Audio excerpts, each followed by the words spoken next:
Bismillah ar-Rahman ar-Rahim, votre enseignant Monsieur Barlaoui, toujours heureux de vous présenter cette série d'exercices dans le cadre de l'enseignement de physique 3. Donc un nouveau système, un cylindre de masse grand M de rayon grand R, sur lequel nous avons soudé une tige de longueur L et de masse petit m. On doit écrire les énergies pour établir l'équation de mouvement. Alors on commence par l'énergie potentielle, U, qui est la somme de l'énergie potentielle élastique plus l'énergie potentielle gravitationnelle. C'est 1/2 de K fois la déformation du ressort. Le ressort est relié à l'extrémité de la tige qui a subi un déplacement Rθ plus L sinus θ. Donc on obtient R plus Lθ. Donc ça sera R plus L carré θ carré plus mgl sur 2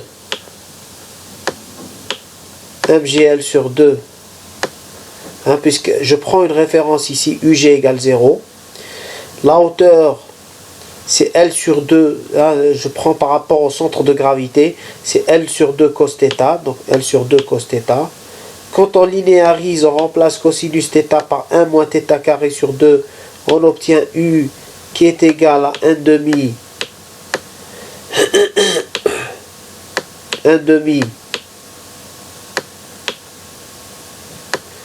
de K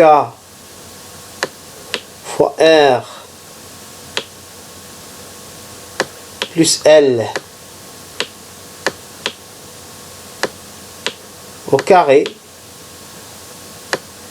moins mgl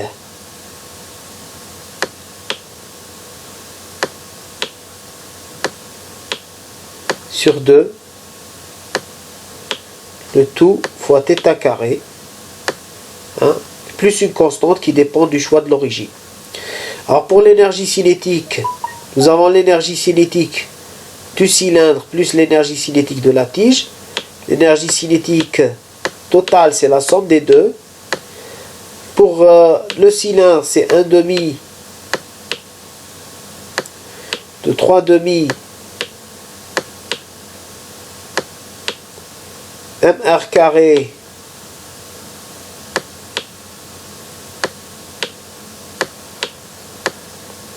θ point carré plus, donc ça c'est carré. Alors ici j'enlève là.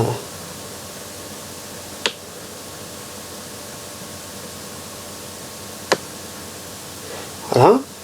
Donc plus l'énergie, donc ça c'est pour le cylindre, rotation plus translation, plus 1/2. L'énergie cinétique de la tige, c'est l'énergie cinétique de rotation plus translation aussi. Donc on utilise Koenig. Donc ça sera 1/2. L'énergie cinétique de rotation, c'est ml carré sur 12.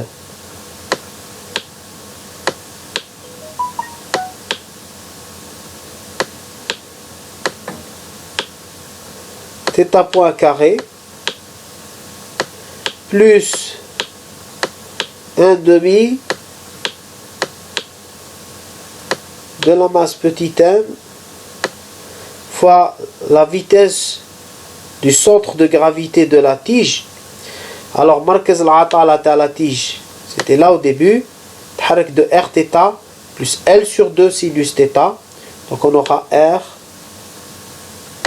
plus L sur 2 θ point.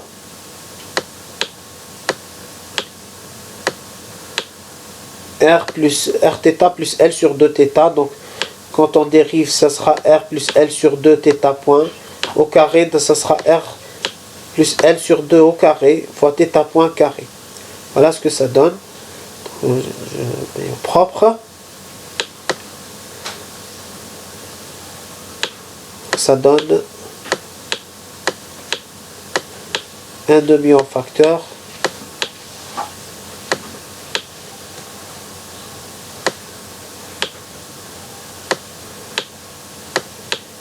Trois demi de mr carré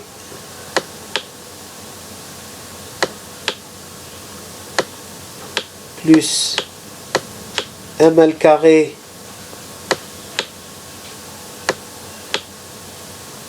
sur 12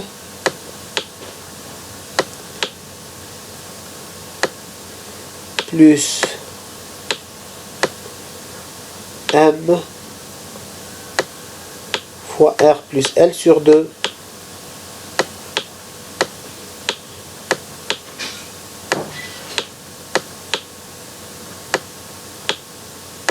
au carré θ point carré. Pour ma fonction de dissipation et la force d'excitation, alors pour la fonction de dissipation, l'amortisseur est accroché au centre du cylindre qui se déplace de Rθ, donc on aura un demi de alpha fois R carré fois θ point carré. Le travail de la force s'écrira F fois le déplacement du point d'application. Le point d'application, c'est la périphérie qui se déplace de 2 Rθ. Donc on aura F fois 2 Rθ.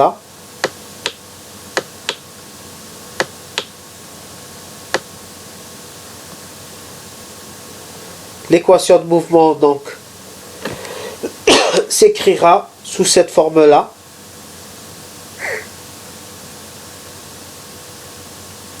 Sous cette forme-là. Donc on prend ce terme-là, on dérive par rapport à θ point, puis par rapport au temps, on obtient ce qu'il y a entre crochet fois θ2 point, plus alpha R2 θ point, plus pour l'énergie potentielle KR plus L, le tout au carré moins MGL sur 2 fois θ. Alors ici j'ai oublié le carré, j'ai oublié de mettre le carré, carré ici, cosinus carré, cosinus c'est 1 moins θ carré sur 2. Quand on dérive de fois, on obtient ça. Et la dérivée du travail par rapport. Alors on identifie par la suite, on écrit notre équation sous cette forme-là, et on identifie par la suite le coefficient, ce coefficient-là, comme étant 2 fois delta, facteur d'amortissement delta, et ce coefficient-là comme étant la pulsation propre du système au carré. Voilà. Sur ce, je vous remercie et je vous dis à une prochaine vidéo, Inch'Allah. Assalamu alaikum wa rahmatullahi ta'ala wa barakatuh.